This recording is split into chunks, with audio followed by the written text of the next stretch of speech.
Okay, let's first of all take a look at Reverse Flash. This is the Reverse Flash from the television series. Really good sculpt. You can almost see a little bit of Tom Cavanaugh in the face. A lot of new. This is a whole new buck. Well, it's mostly a new buck. It's using the arms and legs, obviously, from the TV Flash figure that was in the wave prior to this one. But all of this is new. It's a new head sculpt, and the whole torso piece is new. So that's really cool that Mattel, pretty much did all new tooling for those two figures. The problem is the articulation. There's no ab crunch. Crunch, darn you. Nope, there's none. So it's hard to get Reverse Flash or Flash into any running poses. So that is very difficult. Also, he has those hinge joints that most Mattel DC figures have, which I don't mind, but on him, they start the crotch is a little too extended. That's what she said. So it looks kind of strange. It looks like the legs should be more here, and instead they're here. So it's a little disappointing, but that doesn't bother me as much as the lack of an ab crunch. And also, the head doesn't get a whole lot of movement. And again, if you want to get him into some cool running poses, you just can't do that. So that is kind of disappointing. But the sculpt looks really good, and the paint apps are really nice. You probably can't see, but there's a lot of cool sculpted detail in this figure. So it looks great, just disappointing you can't have a villain whose power is super speed. You can't really get him in very good running poses. Okay, and here we have Earth 23 Superman. This is a figure I was probably the least excited about, but for some reason I just really dig this guy. Again, it's an alternate Earth Superman, essentially. It looks cool. I love the face sculpt.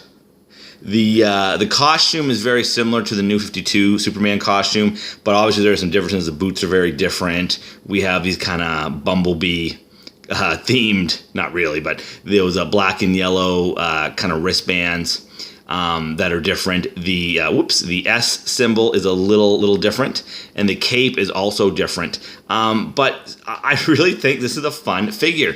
The other great thing about him is he actually can look up.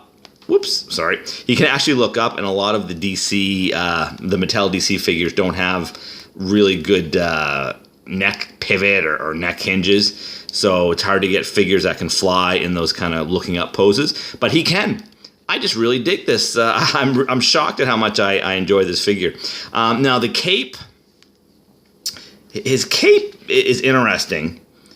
If you see how it's attached, this is how it is in the comics. This is how his cape looks. It kind of wraps around the back of the shoulders. In the package, this side of the cape was okay. This part of the cape didn't seem to get packaged properly, so it was kind of sticking up. So he kind of looked like this out of the package. And I looked at a couple of the ones that were hanging on the pegs, and they all seemed to have that problem. All I did was I heated this up and then just pressed it down for a little bit as it cooled down, and it kind of unwarped that. The other little problem I have is there's a weird, I don't know if you can see that right there where the cape came out of the mold. It kind of deformed a little bit. That's easy enough. I can probably just sort of sand that down. And I don't think that's a widespread problem. That was just on mine. So really surprised how much I dig the Earth 23 Superman. He's kind of a fun character.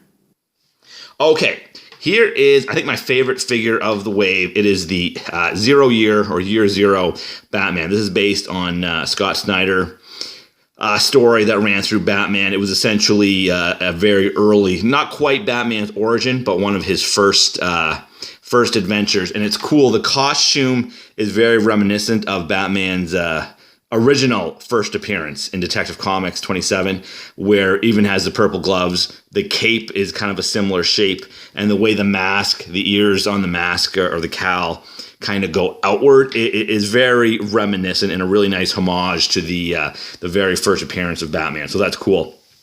A lot of new sculpted detail. We have the bat symbol is sculpted on, that's raised. We also have these kind of Kevlar padding. So this is an all new torso. I'm pretty sure the arms are all new. I'm pretty sure the legs are all new. And that's definitely a new head sculpt. It clearly looks like Greg Capullo's Batman. And of course he drew the artwork in the Year Zero storyline. Again, Mattel, they actually did some new tooling. The other thing that's interesting, most Mattel DC figures have the hinged hip joints. This has the more common ball hip joints. And the only time Mattel does that is if they use a buck from another line. So for instance, the Dark Knight Returns Batman, it uses the Master of the Universe Classics buck, and so that's why it has the ball jointed hips. As far as I can tell, this isn't from any existing toy lines. I thought maybe the legs were from one of their WWE figures because they also have ball jointed hips, but I don't know any of those figures that would have that Kevlar kind of padding on the sides. So I think this is the first original buck made specifically for DC by Mattel that has the ball jointed hips. So I assume there'll be some sort of holiday celebrating that. Also, for things that are a little different as far as their articulation, the wrists they turn, which is pretty standard. They're also on a bit of a hinge, which is cool. He's not the first. There have been a few DC Universe Classic figures that did have hinged wrists, but they are few and far between. So it was kind of cool that Mattel did throw that in. Again, Mattel figures, all these figures, there are no ankle pivots or rocker joints, and nothing is double jointed. The elbows aren't double jointed. The knees aren't double jointed. Otherwise, the articulation is good. It's just Mattel continues to use an outdated articulation buck, or an outdated articulation. So I would like to see them fix that. But I still think this looks great. Now, if you haven't read the Year Zero storyline, you might not dig this figure as much. I have, and I liked it. So again, this is my favorite figure of the wave. And yeah, I think it's a great, cool, fun design for Batman. Oh, the other thing is he does come with one accessory. It's a grapple gun. The problem is a couple things. It is very thin, and he has a hard time holding it in his hand. If you were to get him to hold this properly, there's no doubt in my mind the handle would get quite warped. So I'm probably just going to keep that in the holster. But still, I really dig this figure. And finally, we have the Collect and Connect, which is Mattel's sort of version of the Build-A-Figure, the Justice Buster. And I think this is a great figure. A lot of people don't dig it. It might be because of the design of this guy, but this is what he looked like in the comics. It's basically some armor designed by Batman to take out the Justice League, because Batman is nothing if not prepared. Whoops. Yeah, there we go. Batman is nothing if not prepared. And he's quite big, as you can see. This is a decent size Collect and Connect or Build-A-Figure. The only thing that I can knock this for, again, I think the sculpt's great, is the paint apps. You pretty much have black and silver and a little bit of blue. But a wash on this really would have made the sculpted detail pop really nicely. You'll see a lot of dents and rivets and stuff like that. But again, because the paint job is so monotone, it's no wash at all. Just a little bit of wash is what this needed to really be a great. Oops, sorry, see where my finger was. Justice Buster. Because the paint job's so simple and there's no wash, it loses some of the detail. But otherwise, I think this is a great looking figure. You needed to buy all 6 figures, so the first wave and this wave, to build this guy. In my opinion, completely worth it. All the figures are pretty fun. They're not perfect. Mattel still uses outdated articulation that they need to fix. However, and also, again, the paint apps on this could have been better. The paint apps aren't bad. It just really needed a nice wash, and it did not get one.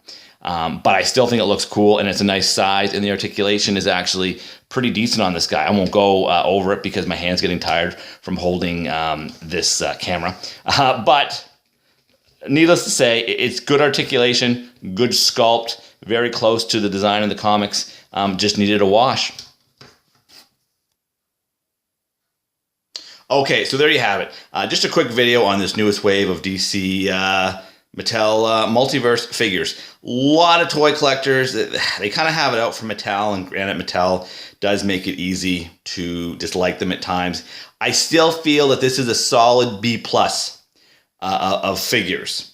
They're not knocking it out of the park the way Hasbro has been with Marvel Legends, but I think Mattel is doing a better job than some fans give them credit for, and I definitely had a lot of fun with these figures. Again, the Reverse Flash, or is he called Zoom? Anyway, the Reverse Flash figure is the most disappointing because of the lack of ab crunch, but the Year 23 Superman and the Year Zero Batman, I think are really solid figures, and I really dig the Justice Buster. So there you have it, guys. Just a quick and dirtier video, and until next time, I will see ya.